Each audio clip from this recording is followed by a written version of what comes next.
empowerment. Robert, let's talk about the credit scores. Who's involved in this, and how is the score actually set? And so people understand a little bit how credit scoring works. Again, the basics. Just the basics of this, so many people don't understand. So there are 3 credit bureaus in this country. All right, Equifax, Experian, and TransUnion. All right, these guys don't generate the credit scores. Right, they didn't invent the credit scores. What they invented was, and they call them repositories. What they are is they're basically the holding bank. They hold all the information on your credit. And so what happens is all of the credit companies, all the mortgage companies, all the big car lenders, collection agencies, all these people, they transmit data to the 3 credit bureaus, Equifax, Experian, and TransUnion. And then these guys keep a file of you, right? So that file is your credit report. And again, they're not getting daily updates. They get it once a month. Some companies only report every couple of months. I've got one credit card in particular. They only report every couple months. Really? So if I miss that deadline and I've got a balance on there, that balance is going to stick with me for the next 2 or 3 months. It drives me crazy. It's a smaller credit union that I bank with, and they don't report as often as the bigger guys do. You know, because you think about it, like they have to actually physically do it. Like they have to gather all this data up and put it in a format that's acceptable to the credit bureaus, and they got to transmit it to them. There's not just like it just beams around in the sky, right? And so we report now, on the loans that we service at RP Funding, we had to get set up to report to the credit bureaus. And so what happens is the credit bureaus have this big file on you, and each of your credit lines is only transmitting the data once a month in most cases. But that means that the data is hitting them all throughout the month. Right, because one of my credit cards may send the transmission on the 3rd, and one may send the transmission on the 10th, and one may send the transmission on the 20th. And so it's constantly changing as these new transmissions come in. Well, then there's another company called Fair Isaac Corporation, which we all know is FICO, F-I-C-O. And these are the guys that actually invented the credit score. Okay, so what Fair Isaac, F-I-C-O, FICO, Fair Isaac Corporation figured out is they said, okay, here's what we're going to do. We're going to get all that data from Experian, TransUnion, and Equifax, and then we're going to run a model on it, and we're going to give it back a number. We're going to give it back a score.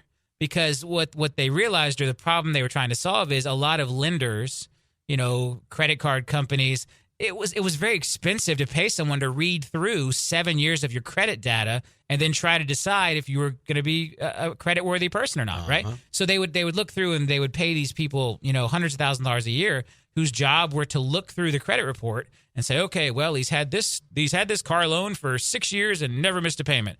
And he's had this credit card for 18 years and never missed a payment. Nope. There he had a late payment on this credit card back 5 years ago. This credit card's pretty near its balance, and then it was like an art form. These people's job was then to process all this data and decide, okay, do we think this person's going to pay or not? So what Fair Isaac figured out, FICO, is they took all of this data and they went back and they analyzed it and they said, okay, so we see here that in June, this guy filed bankruptcy, right? So what did his credit look like in February, March, April, and May leading up to that bankruptcy? Because those are the warning signs that someone is heading toward a bankruptcy. And so when they took millions and millions of credit reports and they dumped them all into the scoring model, and then the scoring model took negative events in people's credit files and then looked back to see what was happening immediately before that negative event, and that's what they used to generate their scoring model. And so the big pitch to the lenders was, hey, instead of having to pay this person all this money to read through 30 pages of this guy's credit report, we're going to give you back a number. And that number gives you the probability that this loan will pay back. And so if your credit score is down in the 500s, you have something like a 50 to 60% chance of paying the money back. It's pretty low. And then if your credit score is over 760 or 780, it's like you have like a 99.9% chance that you're going to pay that money back. And so we, over the years, as the credit score has been reinforced more and more and more, there are lenders today, that's all they look at. I mean, for a lot of credit cards and car loans today, they don't even look at the data behind it. They just look at the score. And if the score says 780, boom, you're good to go. If the score says 580, you're out the door. I mean, it really has just come down to that. And so because we are now being judged by this number, and the biggest problem with the number, Rob, is the number can't know about things that happen in your life, right? Well, you can't tell the number, oh, well, I went through a bad divorce, and those aren't my debts. Those are my ex-spouse's debts, and they're a deadbeat. The number can't see that, right? And so we took so much of the human element out of this, but it's important for consumers to understand because again, it doesn't affect bad on your credit until you go 30 days late, right? So if your credit card is due on the 3rd, I got a credit card payment, it's $100 and it's due on April 4th. As long as I make it by May 3rd, it's not going to reflect negatively on my credit report, right? It's not considered a 30-day late. And then they go in 30-day increments. So a 30-day late is kind of your first ding. And then you have all the way until a 60-day late before it gets worse. And then a 90-day late and so on and so forth. Then other types of debts don't report at all. Like if you're 30 days late on your electric bill, like they can cut your power off. Yeah. And it never goes on. It goes on your credit report much later if they actually file a collection against you.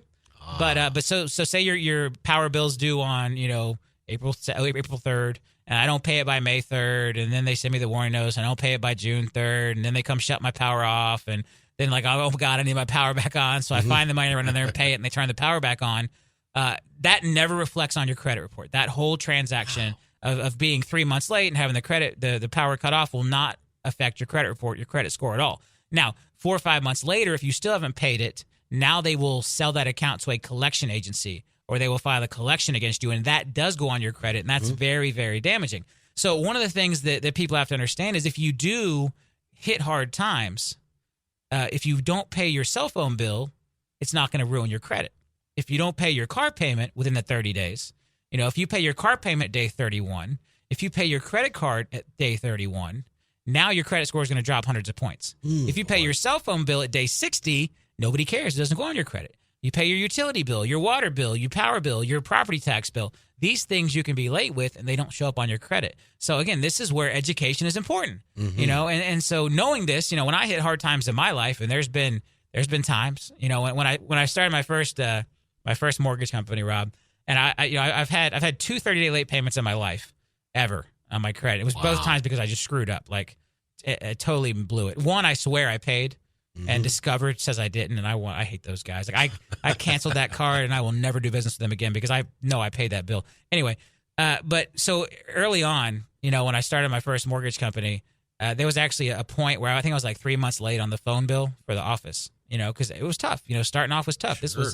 I was young. I think I was probably like 19 or 20, and I had this great idea that I'm gonna own my own mortgage company, and I go out there, and I really didn't have enough money to do it, and I gave it a whirl, and so I was like 3 months late on my office phone bill. And my best friend at the time's dad actually loaned me the money to go pay it. Wow. My mom didn't have the money. My mom couldn't help me out. My parents couldn't help me out. So my best friend's dad loans me like $1,000. And I remember I'm down in line. This was like GTE back then. Yeah. GTE, General Telephone. I'm in line and the lady tells me, she's like, okay, sir, that's $1,011, whatever. The guy behind me is like, what? How is your phone bill? Like this random guy behind me in line is like freaking out. That my phone bill is like just over $1,000, and it was 3 months worth. They were about to shut it off. Oh. And let me tell you, when you own a small business and your phone gets shut off, you're out of business. You are done.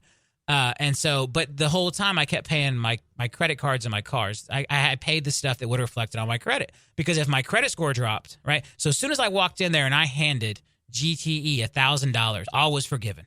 It was like it never happened, right? The phone stayed on, everything was fine. Had I gone 3 months late on a credit card, it would have affected my credit score for the next 12, 18, 24 months. Had I gone 3 months late on my car payment, same thing, right? So I knew, there was a point my power got cut off back in the day. It probably got cut off a couple times back in the day. And I'd be sitting around for a week with no power, dealing with it, go stay at a buddy's house because I got no power at my house. But again, I made sure I paid the credit cards and I made sure I paid the car loan, because if those were late, it would have ruined my credit score.